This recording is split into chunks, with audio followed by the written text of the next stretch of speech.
Te preguntarás por qué te hablo de todo esto. Es que hojeando los libros de historia de los niños de primaria, vi que habían arrancado de sus páginas la Revolución de 1910. Esa guerra en la que muchos mexicanos murieron tratando de mejorar el país. Un gran logro de esa revolución fueron los libros de texto gratuitos, donde aprendíamos cómo nació y creció México. Crecíamos oyendo de la revolución desde tercero de primaria. Viendo las fotos de los héroes y las batallas comenzábamos la tarea de saber qué es México. ¿Quiénes fueron nuestros antepasados? ¿De dónde venimos? Ahora quieren que ya no aprendamos sobre esa historia del cambio. Creen que no pasa nada si desaparecen esas fotografías de los libros. Creen que a nadie le importa. Pero las fotos de la revolución nos persiguen. Se niegan a desaparecer. Son un reflejo de nosotros, de nuestro pasado que no queremos perder.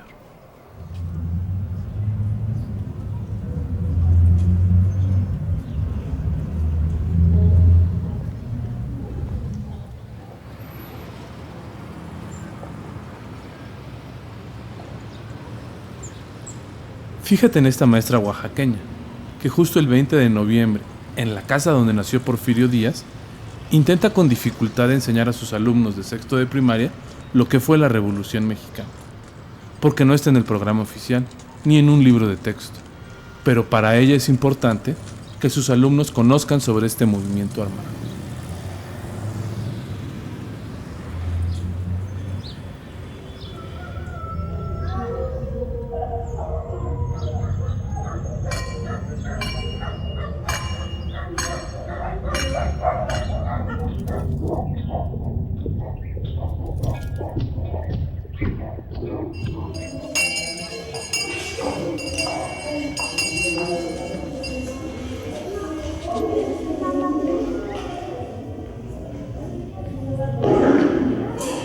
Estamos en la casa de estudio, que afortunadamente esta casa de estudio es del general Porfirio Díaz. ¿Sí? Entonces vamos a retomar esa vida de este hombre ilustre. A ver, lee fuerte.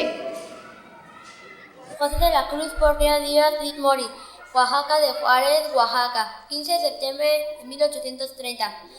Fallece y nace 2 de julio de 1915. Fue militar y político mexicano que ocupó el cargo de presidente de México en 2 ocasiones. Estableció escuelas e institutos, estableció el primer ferrocarril y se amplió la red telegráfica. Se establecieron 34 mandos, se acuñó la moneda, progresaron la prensa y editoriales. Se creó un inmenso prestigio internacional, hizo concesiones en la capital extranjera. Su mano fuerte hizo progresar a México. Lo único malo de esta época fue la reelección. En 30 años de gobierno fue su honradez sin mancilla. México fue maravilla, su renombre será eterno. Aunque ya viejo y enfermo, le arrebataron la silla. Siempre hay descontentos de nuestros gobiernos. También él puso paz. ¿Cómo puso paz? Con una ley de ojo por ojo, diente por diente. El pueblo no estaba acostumbrado a luchar. ¿Por qué? Por las leyes que aplicó Porfirio Díaz. Que el que mataba, lo mataba.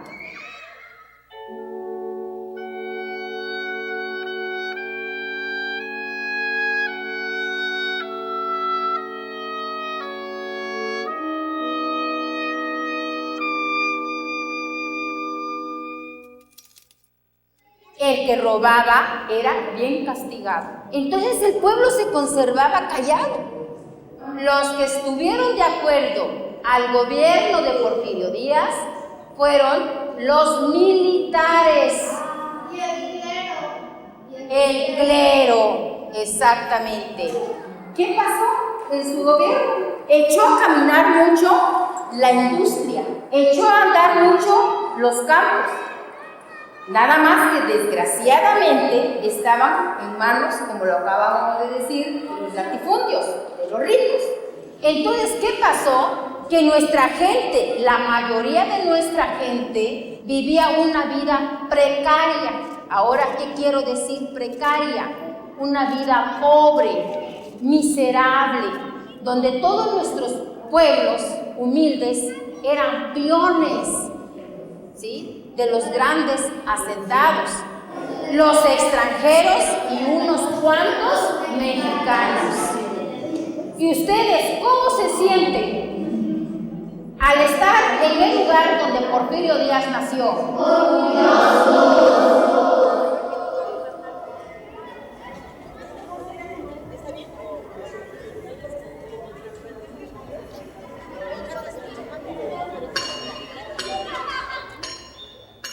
Un parte de guerra, una carta, un acta de independencia, una fotografía. Son pequeñas partes de la historia. Una fotografía, por supuesto, juega ese mismo papel. Con la desventaja de que estamos mucho menos acostumbrados a leerlas que los documentos, contra lo que se cree, ¿no? Contra lo que dice el dicho popular de que una imagen dice más que 1000 palabras. Yo creo que no dice nada en realidad si no sabemos leerla.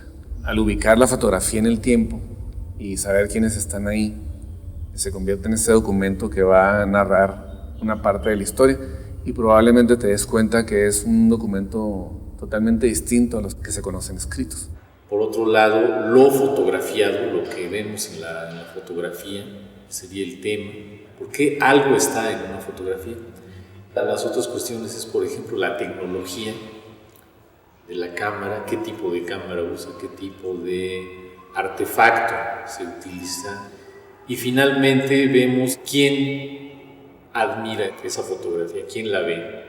Si fue primero utilizada para un medio de información, un periódico, una revista, y que posteriormente vemos que a través de los años ya pasa a los álbumes o a los museos o galerías. Vivimos en un mundo hipervisual, o sea, estamos rodeados de imágenes, vemos miles de imágenes todos los días. Lo que no sabemos es leerlos, sabemos consumirlas, pero no sabemos leerlas. ¿Qué es lo que tenemos que hacer como historiadores? Tenemos que enraizar las fotos, tenemos que encontrar los contextos de los cuales venían, los propósitos que servían, cuáles detalles salen de las fotografías que nos pueden ayudar a entender mejor esa realidad pasada.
Pero vayamos un poco atrás. Agustín Víctor Casasola nace el 28 de julio de 1874. Él nace en las calles de Mesones, en el centro de la Ciudad de México, a 7 cuadras del Zócalo. Empieza a trabajar en talleres de impresión, de encuadernación, todo ligado a libros y a periódicos. Y como en aquella época se estilizaba que todos eran aprendices de, él se va haciendo aprendiz de, y va ascendiendo hasta que llega a reportero. En aquella época, estamos hablando de fines del siglo XIX, había una frase que se llama reporter. Fue un hombre que en el momento en que conoció la fotografía, en 1900, que trabajaba para el Tiempo Ilustrado, se enamoró y pensó que no solo la nota podía contar a sus lectores la historia que él quería contar, sino que iba a ser desde ahí en adelante inseparable la imagen. Aquí está Agustín Víctor Casasola tomando la firma de Porfirio Díaz en lo que iba a ser el Palacio Legislativo, que se convierte en Monumento a la Revolución. Ahí lo ves que se sube a un poste y está amarrado. Esto sucede en un lugar que se llamaba el Tívoli del Liceo. Don Agustín Víctor Casasola inicia en el Porfiriato, o sea, tiene fotos del siglo XIX, y se incrusta en el proceso de la fotografía oficial del Porfiriato. Con una cámara prestada va e ilustra el reportaje, por ejemplo, de cómo funcionaban los trenes eléctricos en la Ciudad de México. Todo el periodo prerevolucionario, ahí es cuando se forman esos 20 primeros años, y es una parte muy importante de todo el acervo Casasola.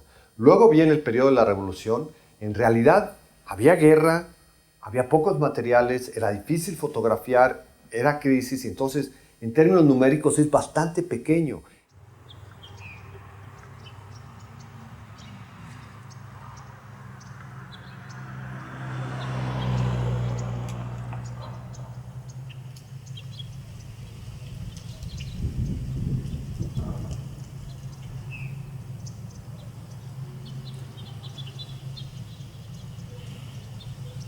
Mi nombre es Juan Pablo Ibarra Morales, tengo 10 años y vivo en Parras, Coahuila. Que aquí nació el personaje revolucionario Francisco I. Madero. Fue un rico generoso que pensaba por los pobres.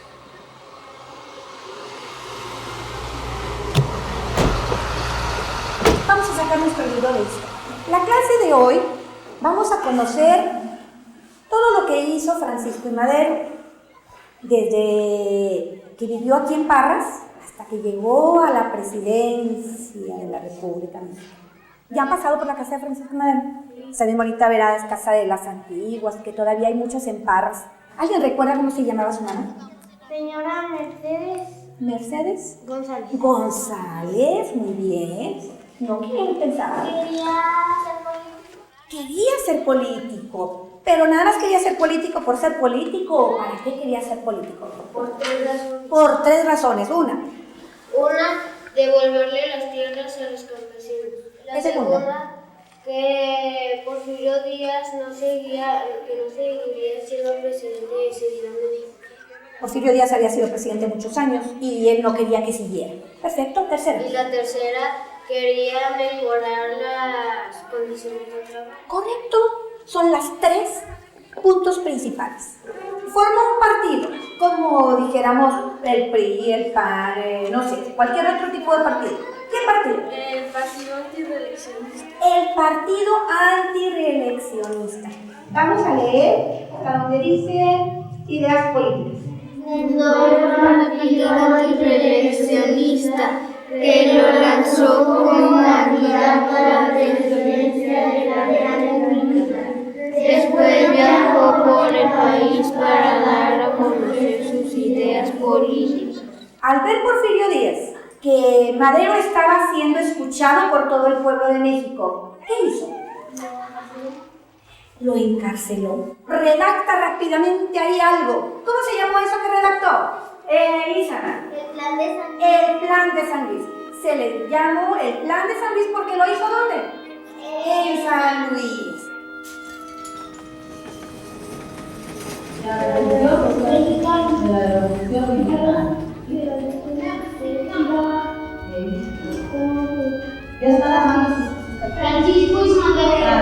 Madero. ¿Y quién era el vicepresidente? José María Pino Suárez. Sí. José María Pino Suárez. Vamos a armar nuestra lista de tiempo. Eso se nos hace más fácil la apreciación de los acontecimientos más importantes.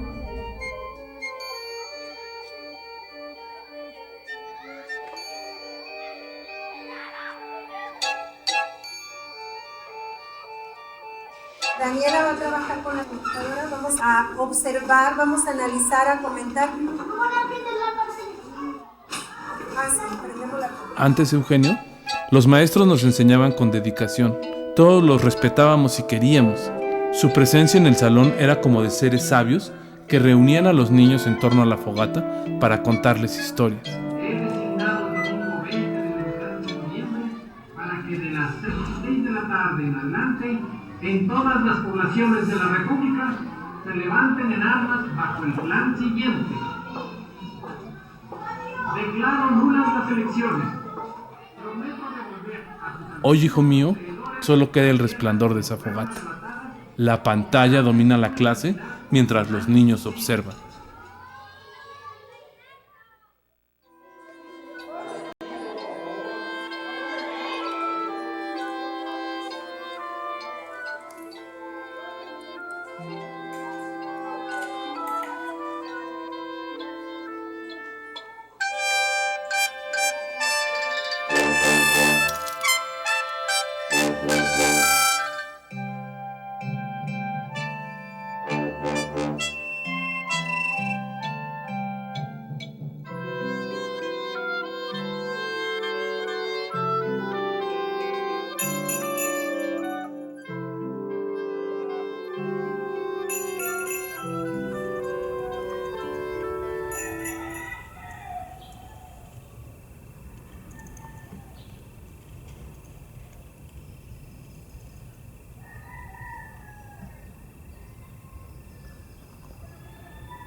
Me llamo Lisset Guadalupe Olivo Fabián, la escuela se llama José Ortiz de Domínguez y tengo 10 años. En el gobierno estaba Porfirio Díaz, quien le quitó la tierra a los campesinos y les pagaban un salario mínimo. Francisco I. Madero había iniciado la Revolución Mexicana. Hizo el plan de San Luis y también aquí lo encarcelaron.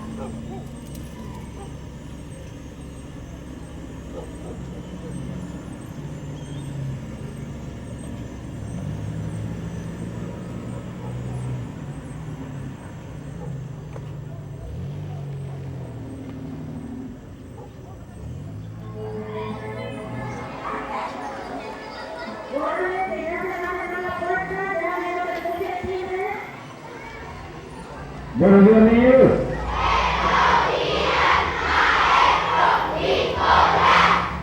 ¿Por qué no saludar? Ya, izquierdo. Empezamos a las 3, brazos al frente.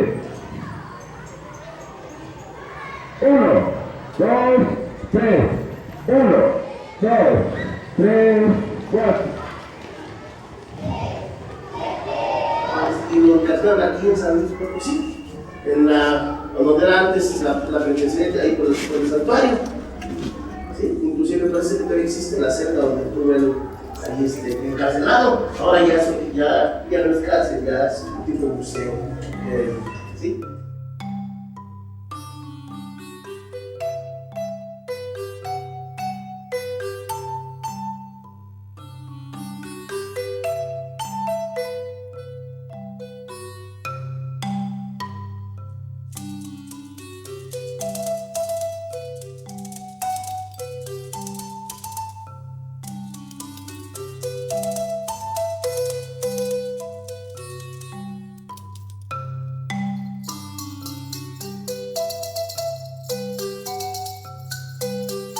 Cuando él está en la cárcel, se da cuenta que Porfirio Díaz se vuelve a reelegir como presidente de la República.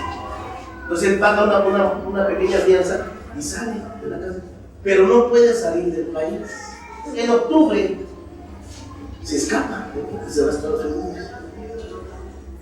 Y desde allá él destituye a Porfirio Díaz de la presidencia y se autonombra el presidente provisional de México.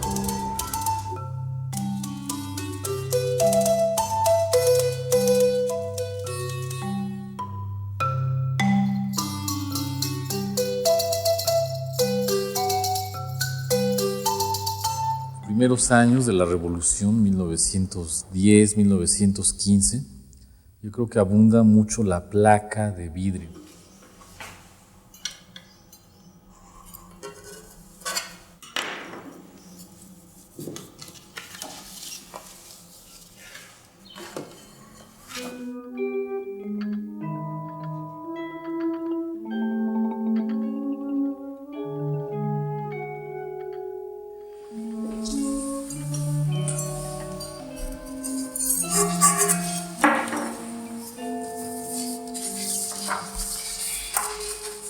Si uno piensa lo complicado que era tomar estas fotografías, lo bultosos que eran las cámaras, lo frágil de estas placas de vidrio, la cantidad de trabajo incorporado en ese archivo es que es absolutamente alucinante. No se puede creer que tenga tan buena calidad los negativos. Claro, son negativos grandes y usaban mucha plata, pero la cantidad de información que hay ahí metida, lo bien hecho, lo bien revelado que están, lo bien fijado, las buenas conservación en que se encuentra, es de una riqueza.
Tienes básicamente tres tipos de cámaras que se utilizan en la revolución.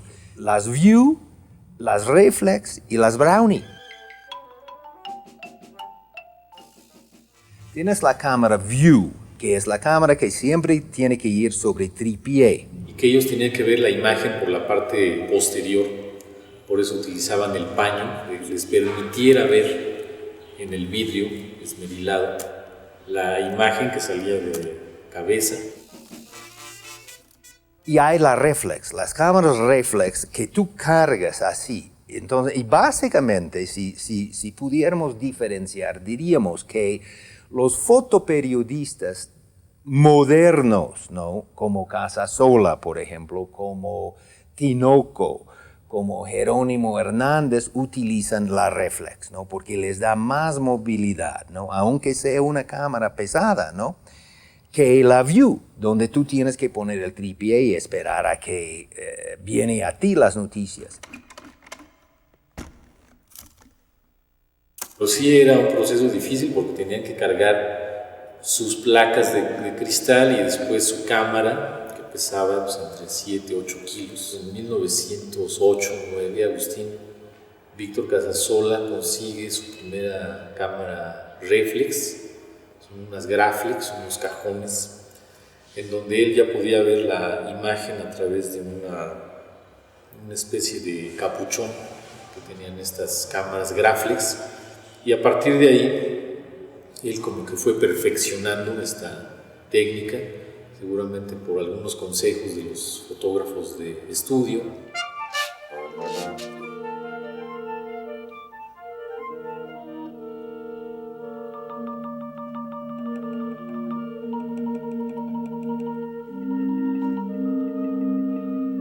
Porque todo el mundo habla de que Agustín Víctor Casasola es el fotógrafo de la Revolución y en realidad es un hombre de prensa y de ahí radica su trabajo de recopilación de imágenes de la historia de México según iban sucediendo. Era un hombre muy trabajador y que estuvo bastante vinculado con poder y dinero. Era un gran empresario. Es el historiador como fotográfica, se podría decir. Como los fotógrafos de su tiempo, era un hombre intrépido, un hombre incansable, trabajador. Son cualidades que me parecen que no son poca cosa y que muchas veces se pasan por alto. Disciplinado y sumamente cuidadoso de lo que iba produciendo. La imagen fotográfica de la Revolución tenía que ser organizada sistemáticamente. Agustín Víctor Casasola tiene un primer intento por aglutinar en un álbum, en un libro, la fotografía de la Revolución, la propia y la extraña. En 1921, ya tiene la inquietud de escribir este libro. Se llama Álbum Histórico Ilustrado. Esta es la primera publicación que hace él ya como editor.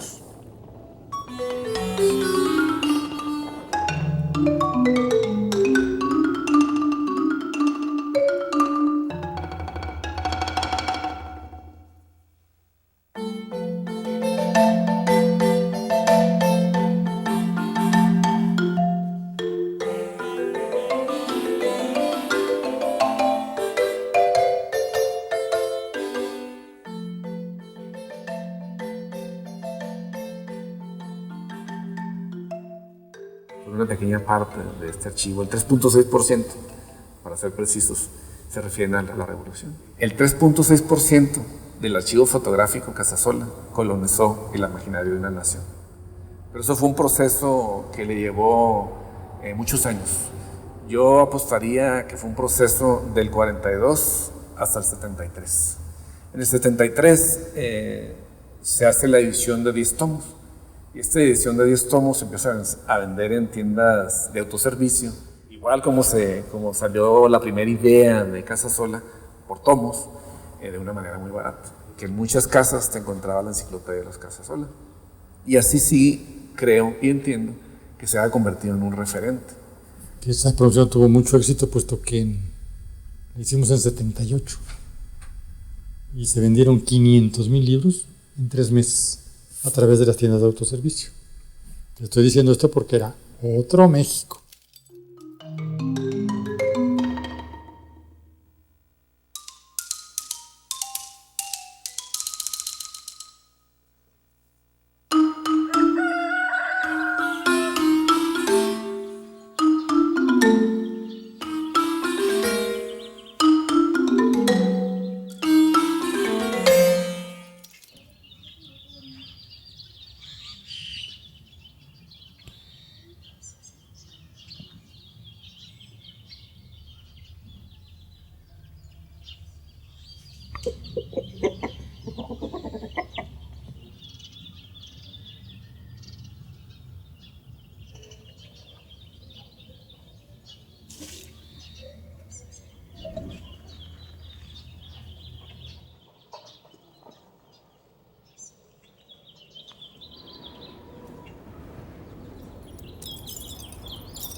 Mi nombre es Eric Moisés Rendón Santiago. Tengo 11 años, estoy cursando el 6º grado en la escuela primaria Eufemio Zapata Salazar. Vivo en Anenecuilco, Morelos. Aquí es donde nació el general Zapata. Es parte de la historia, de nuestra historia, de las luchas, cómo fue que pudimos tener el derecho de igualdad, de no ser esclavos. En estos libros no viene eso, pero ahorita estoy viendo lo de cómo fue que evolucionó el hombre, las especies, cómo se dividieron, cómo cazaban, qué comían, los nombres de los hombres que existieron, que fueron pasando, evolucionando. ¿Y eso no lo habías visto antes? Sí, en quinto. Se está repitiendo todo. Hay que ver la manera de investigar más sobre eso. Aunque no nos enseñen, tenemos que ponernos a investigar más sobre nuestra historia.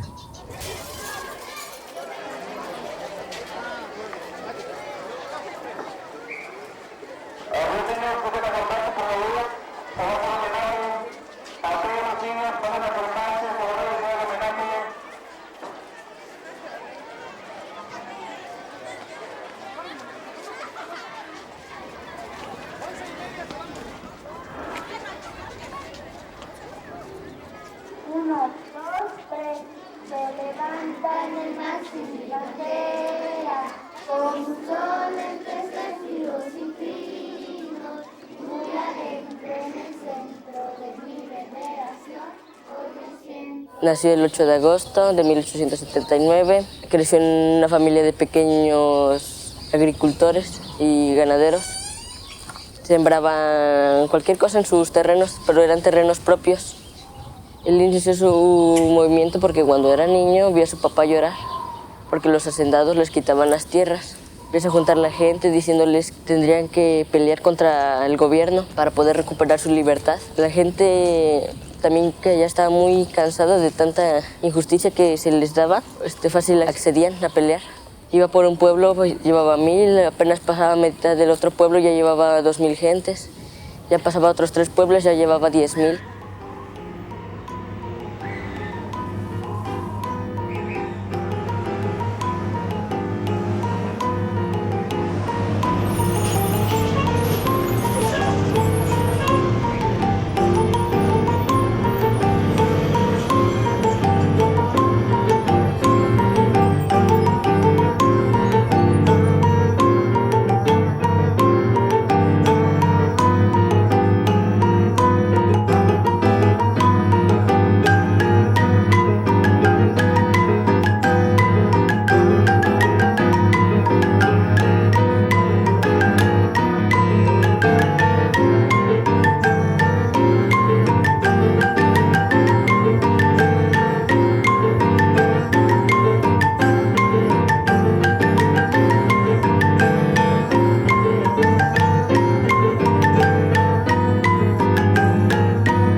Ya para 1911 ha sido uno de los principales motivadores para formar la Asociación de Fotógrafos de México, de la cual es el primer presidente. Eso te habla también del interés que tiene por hacer que, digamos, los derechos de los fotógrafos sean tomados en cuenta. Y llega entonces la etapa de la revolución. Entonces hay una demanda internacional por saber qué es lo que está pasando en México, y más en los Estados Unidos. Entonces surge la idea, junto con su primo, Gonzalo Herrerías, de fundar una agencia de información fotográfica. Yo creo que esa visión empresarial, esa visión de hombre moderno, le dio la pauta para crear una de las agencias más importantes de los inicios del siglo XX y que fue, digamos, fuente de educación y piedra angular del nuevo fotoperiodismo en México. En 1912 fundan la Agencia de Información Gráfica y comenzó a coleccionar fotografías. Su lema de la agencia era: tengo o hago la foto que usted necesite. Es un negocio familiar, es muy típicamente mexicano. O sea, él trabaja con su hermano, sus hijos trabajan en la cosa. Ya sea que contrata a fotógrafos o después les compra sus fotografías, o inclusive él comienza a hacer copias de otras fotografías que daban cuenta de la Revolución Mexicana. Él compró mucho, y compraba placas, y compraba fotos, y compraba lo que podía, y en eso su gran talento. Sale esta agencia, y a través de ella todos los compañeros de fotografía pues van dando su material, y va recopilándose sus negativos. Él hace las funciones de intermediario, paga, compra, manda, en fin. A través de eso se va creando el archivo Casasola. Pero es ahí donde se guardan, se cuidan los negativos de él, de sus hijos, su familia y de sus compañeros.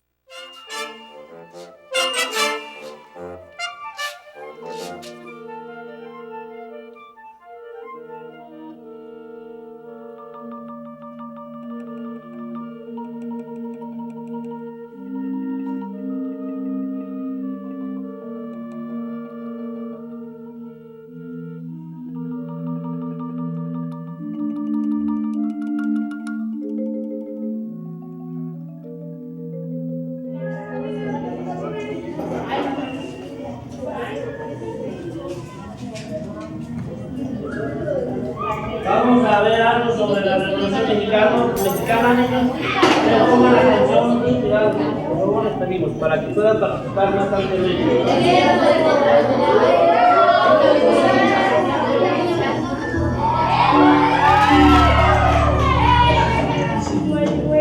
Era el costo social pagado por el desarrollo.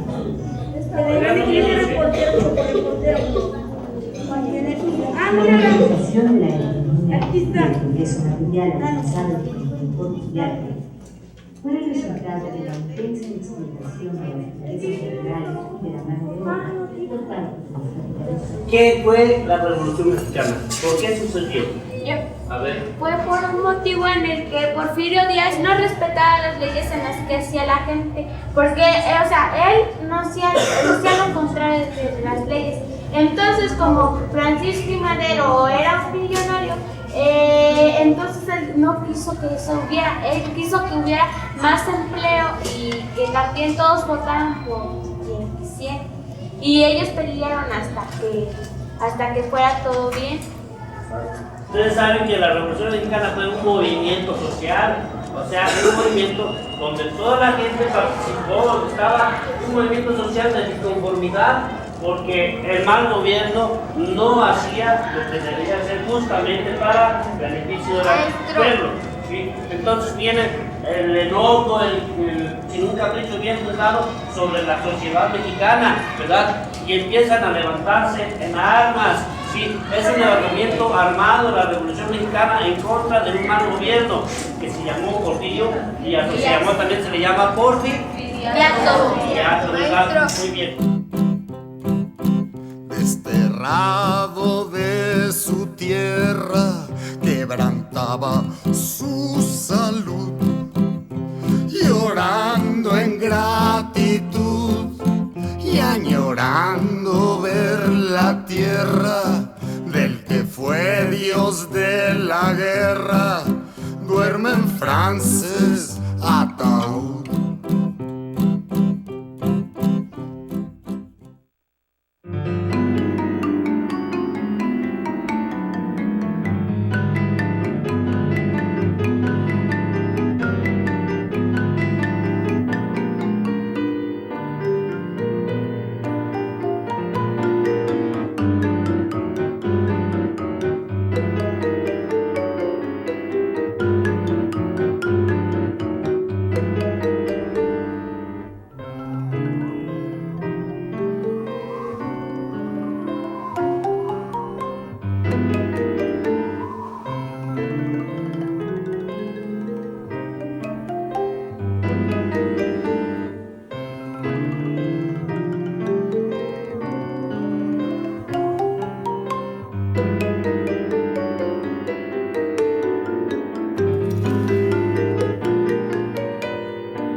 Daniel, Andrea Lorena, Cristian Enrique.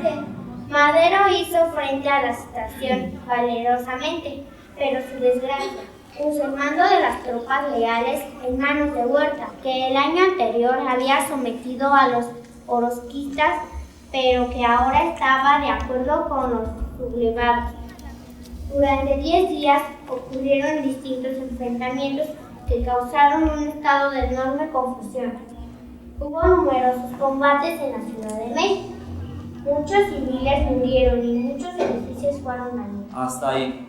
Entonces, a ver, ¿quién me quiere comentar? ¿Por qué lleva ese nombre de escena trágica? A ver, ¿por qué le dan? Porque fueron 10 días de enfrentamiento y matanza. 10 días de matanza. ¿Qué gente murió? Dicen civiles, militares, civiles, toda la gente, niños, mujeres, jóvenes, ancianos, todos murieron.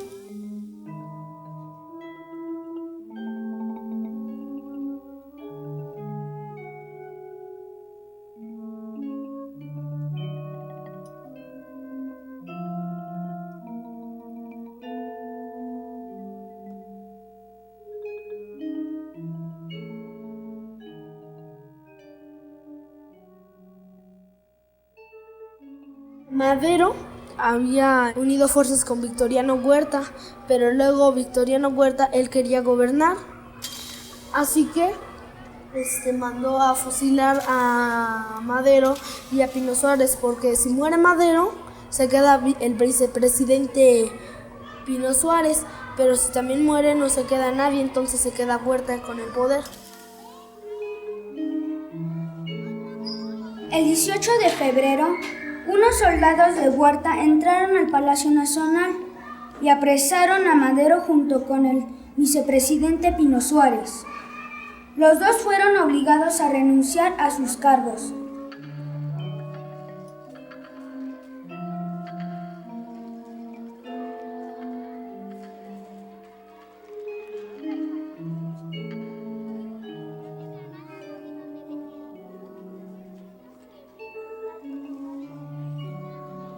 Los asesinaron 4 días después. El crimen indignó a todo el país. Victoriano Huerta realizó las maquinaciones necesarias para asumir legalmente la presidencia, pero su traición era evidente. De inmediato tuvo que enfrentarse a quienes no estaban dispuestos a aceptarlo. Hasta ahí.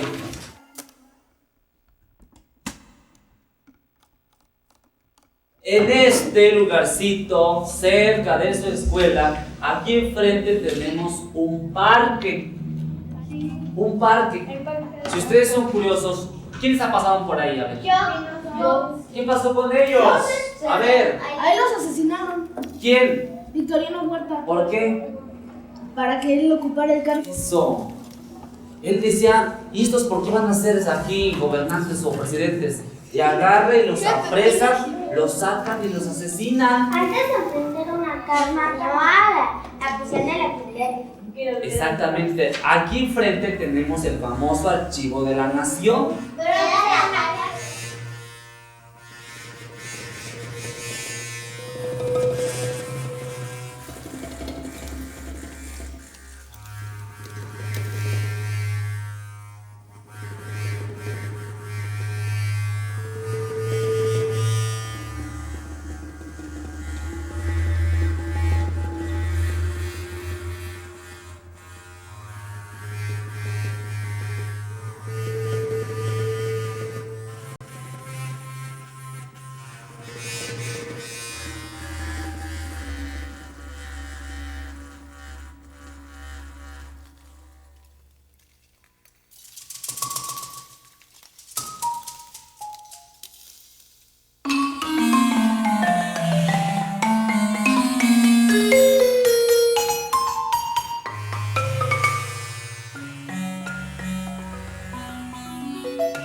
Aquí podemos hacer un salto hasta nuestros días.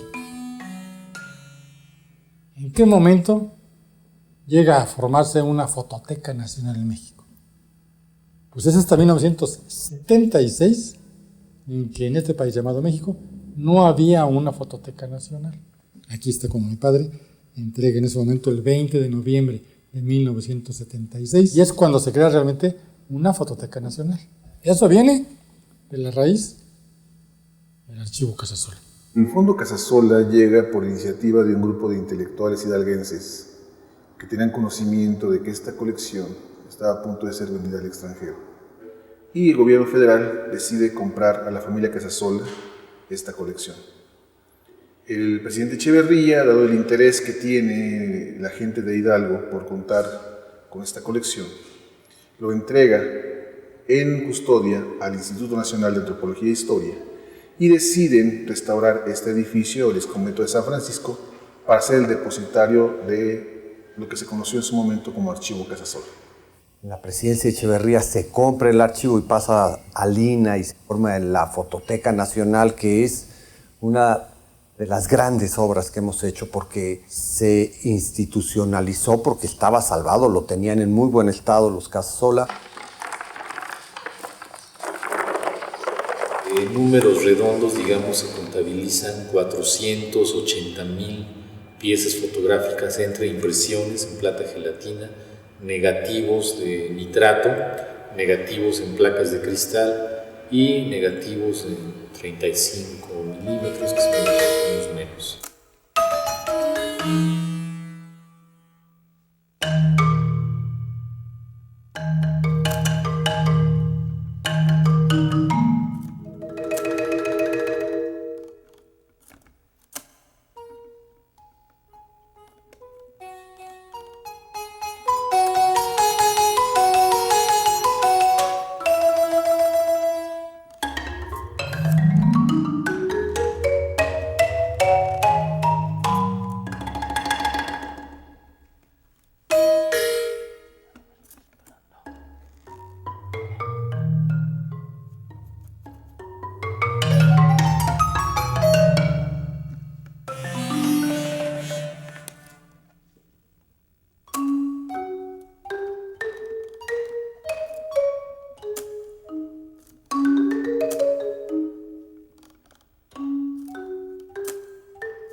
Me llamo Graciela María Castro Flores. Estoy en la Secundaria General Venustiano Carranza, en tercer grado, sección B. Vivo en el municipio de Cuatro Ciénegas de Carranza, Coahuila. Y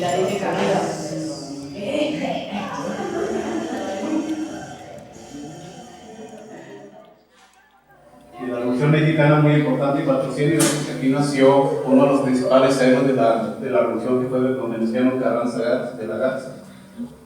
¿Cuáles serían esos? Que las tierras y aguas de la nación se repartieron a los campesinos. Esas son las causas sociales. Que los campesinos y obreros pudieran acceder a mejores condiciones.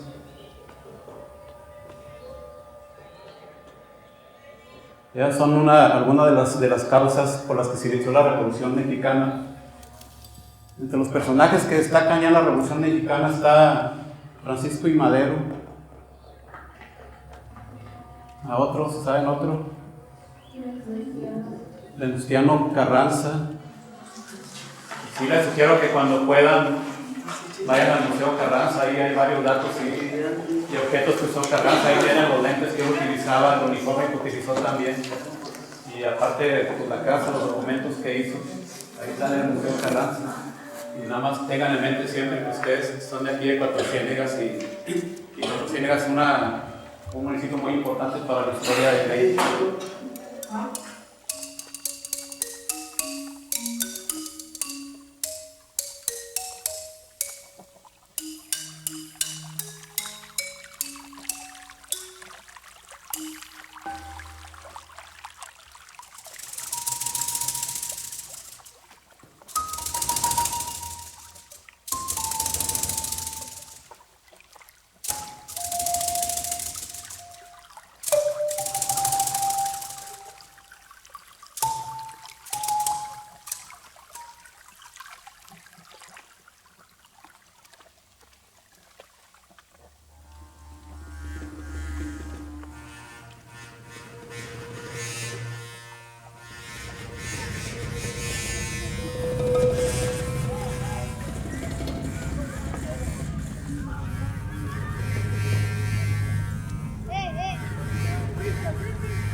El estallido de la Revolución Mexicana,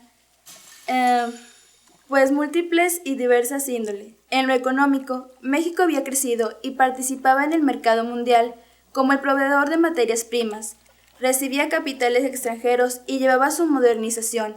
La lucha de oposición fue encabezada primero por Francisco I. Madero y posteriormente por Venustiano Carranza, quien promovió la elaboración de una constitución política.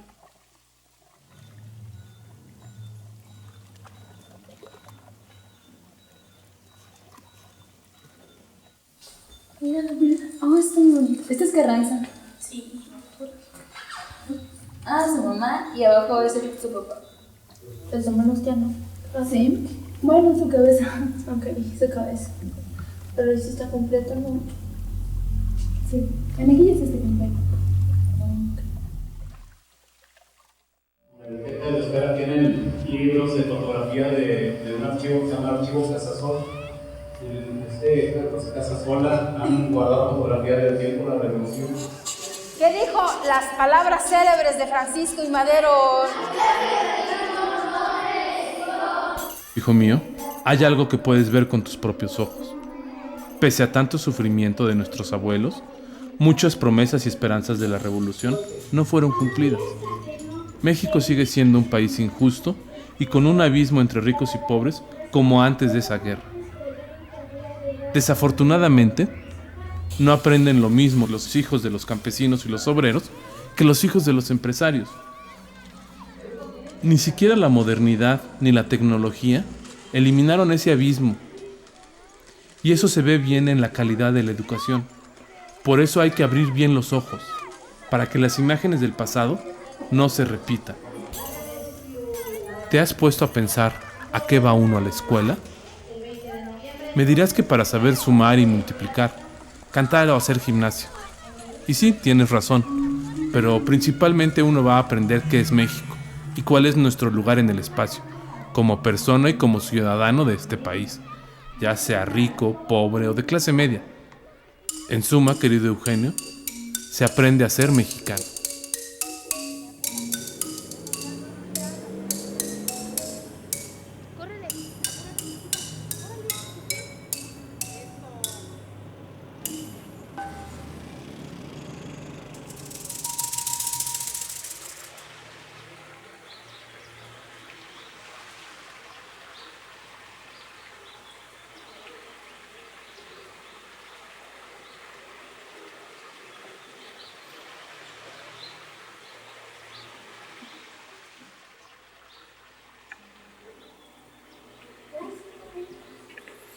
Hace frío.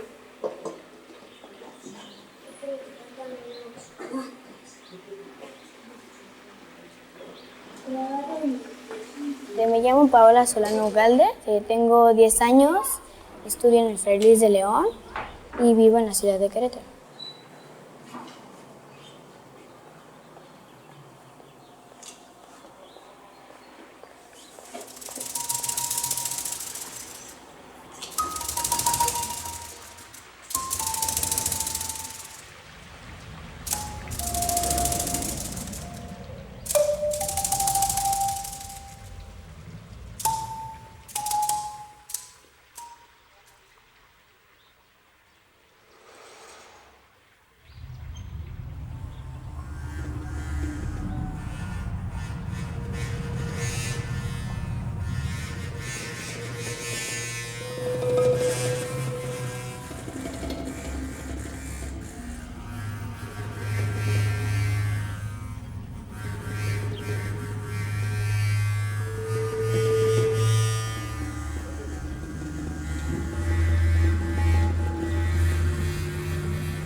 Un libro grande, más o menos así, grueso, que contiene artículos, ¿verdad? Donde vienen los derechos, las obligaciones, garantías individuales, garantías sociales, ¿sí?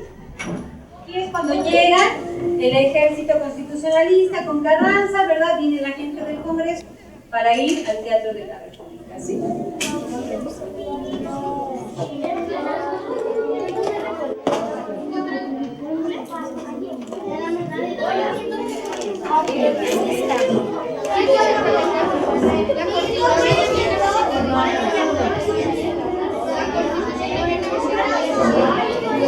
Oye, Sebastián, ¿qué página?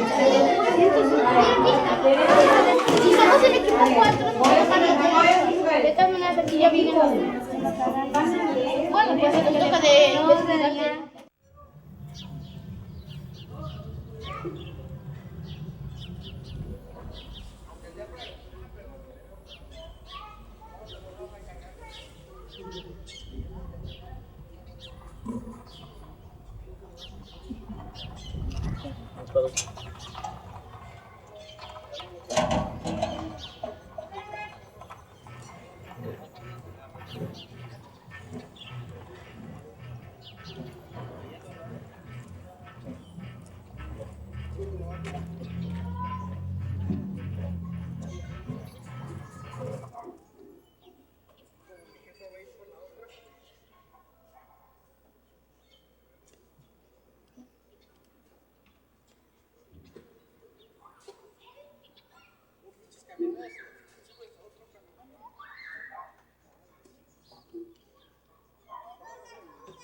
Me llamo Ana Paulina Martínez Jiménez, voy en sexto B y mi escuela se llama Venustiano Carranza y estoy en Querétaro.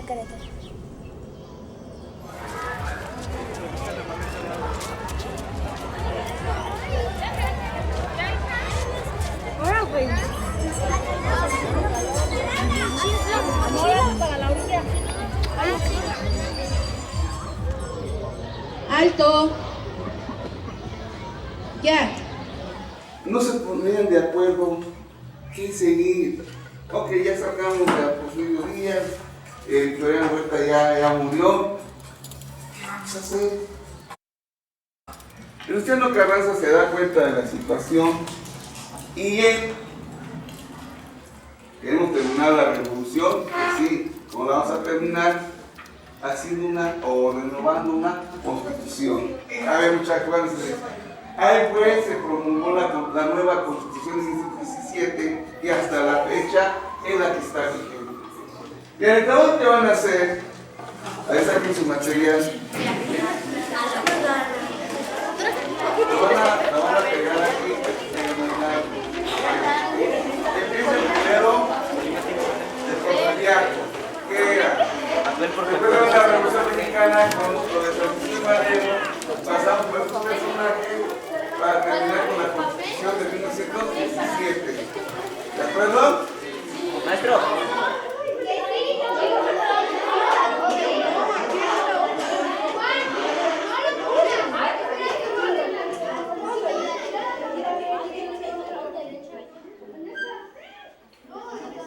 Aquí se firmó la Constitución que era para terminar la revolución. La hizo Venustiano Carranza.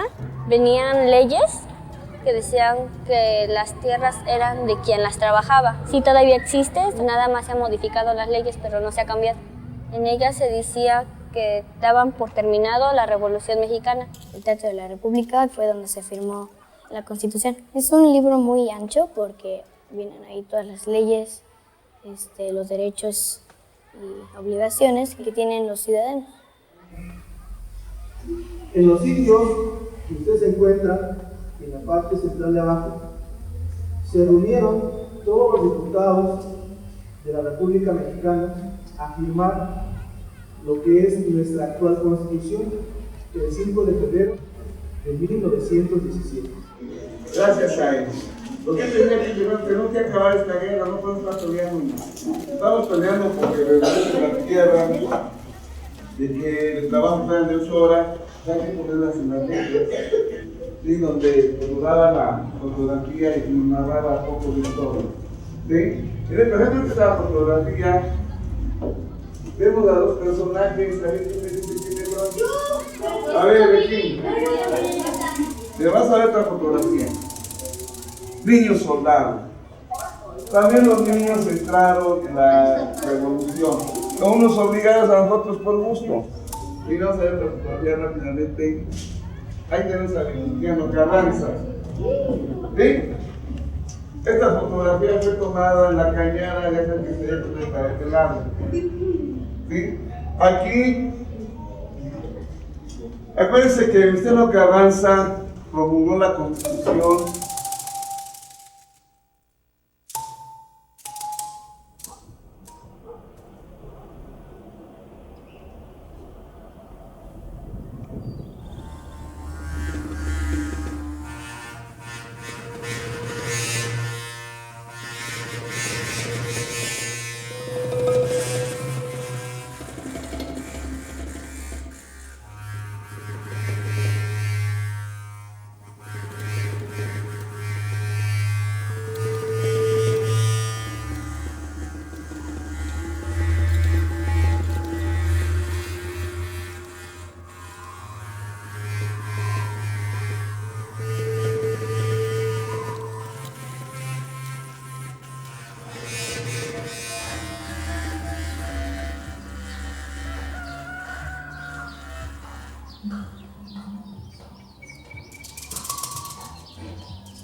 ¿Tienes brillo? ¿Tienes?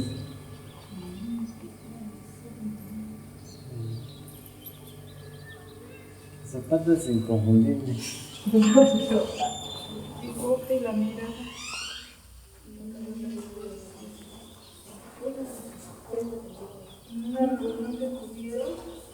Esta está, aquí era que está otra foto y no se ve. Eso no es nada, ¿no?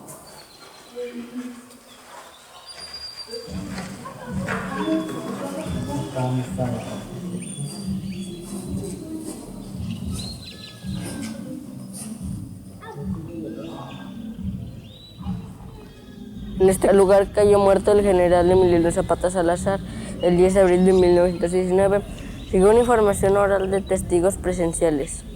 Cuando él entró, le dispararon los soldados. No pudo ni sacar su pistola porque exactamente cuando entró, le dispararon.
Vamos a entonces a trabajar que ustedes son los locutores de un noticiero y que las noticias, en lugar de dar chismes, la noticia va a ser ¿qué? El tema de la revolución.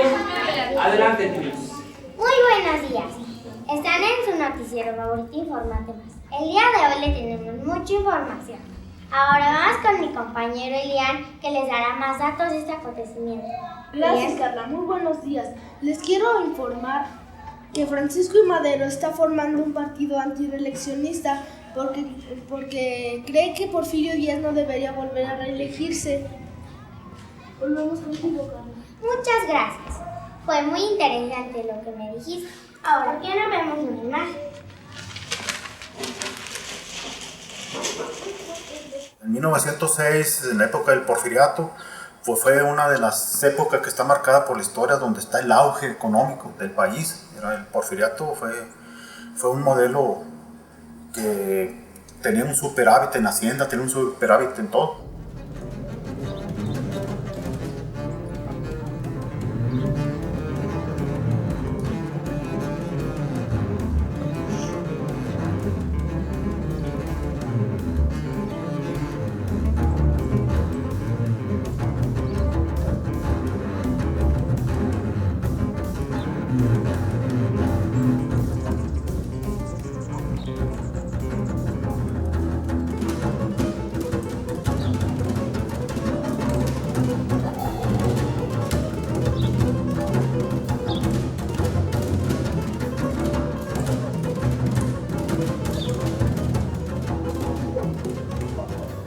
Pero la otra cara de la moneda eran las injusticias que existían. Muy ricos los hacendados, muy ricos los dueños de las minas, muy ricos los dueños de las empresas, pero la mano de obra, la gente que trabajaba, había unas situaciones plegadas de injusticias, inclusive hasta asesinatos, y estas gentes, los dueños de las minas, gozaban de una completa impunidad. Así nos marca la historia. Otra vez esa situación parece que se traslada a la época, ¿no? Tenemos que el Grupo México intocable, que el Grupo México, por más que se hagan reclamaciones, nunca llegan, todo el tiempo las evade, todo el tiempo lo excusan. Pues el minero así es, el minero es renuente, el minero lucha, pues todavía estamos luchando y estamos con la convicción de salir adelante, de que se nos resuelva. No queremos favores, simplemente queremos justicia.